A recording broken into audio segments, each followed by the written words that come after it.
Magic എന്ന് പറയുന്നത് ഏറ്റവും ഈസി ആയിട്ട് പറയുകയാണെന്നുണ്ടെങ്കിൽ scope for failure and success are equal.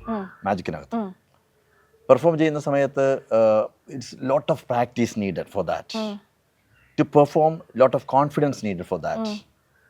ഇതുപോലെ തന്നെയാണ് ജീവിതം എന്ന് പറയുന്നത്. ജീവിതം എന്ന് പറയുന്നത് ഒരിക്കലും ഒരു സ്ട്രെയിറ്റ് ലൈൻ അല്ല. വളഞ്ഞു പുളഞ്ഞു കിടക്കുന്ന കുണ്ടുകളും കുന്നുകളുമുള്ള കയറ്റവും ഇറക്കവുമുള്ള കല്ലുകളും മുള്ളുകളുമുള്ളൊരു വഴിയാണ്.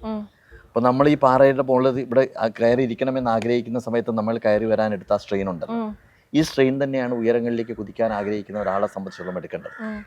നമ്മൾ പലപ്പോഴും പറയുന്നുണ്ട് ഇയാൾ എന്തൊരു ഭാഗ്യവാനാണ്. അയാൾ ഒരു ഭാഗ്യവാനോ അല്ല. അയാളുടെ ജീവിതത്തിൽ അയാൾ കഷ്ടപ്പെട്ട ചരിത്രം നോക്കിക്കഴിഞ്ഞാൽ, അയാൾ മുട്ടിയ വാതിലുകളുടെ എണ്ണം നോക്കിക്കഴിഞ്ഞാൽ, അയാൾ ജീവിതത്തിൽ അനുഭവിച്ച പ്രശ്നം, നമ്മൾ ഒരാളെ വിലയിരുത്തുന്നത് ഈ സമയത്ത് എന്താണ് എന്നുള്ളതിൻ്റെ പേരിലാണ്. അയാളുടെ ജീവിതത്തിൻ്റെ ഒരു ഭൂതകാലം അവിടെ കിടക്കുന്നുണ്ട്.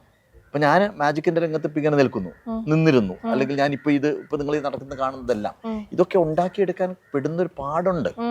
ഒരു കാട്ടുപ്രദേശമായ ഒരു സ്ഥലത്ത് ഈ ഡിഫറെൻ്റ് ആർട്ട് സെൻറ്റർ ഫോം ചെയ്ത പാടുണ്ട്. മാജിക്കിൻ്റെ രംഗത്തേക്ക് പിടിച്ചു വരുന്ന സമയത്ത് ഈവൻ ഞാൻ സൂയിസൈഡ് അറ്റംപ്റ്റ് നടത്തിയ ഒരാളാണ്.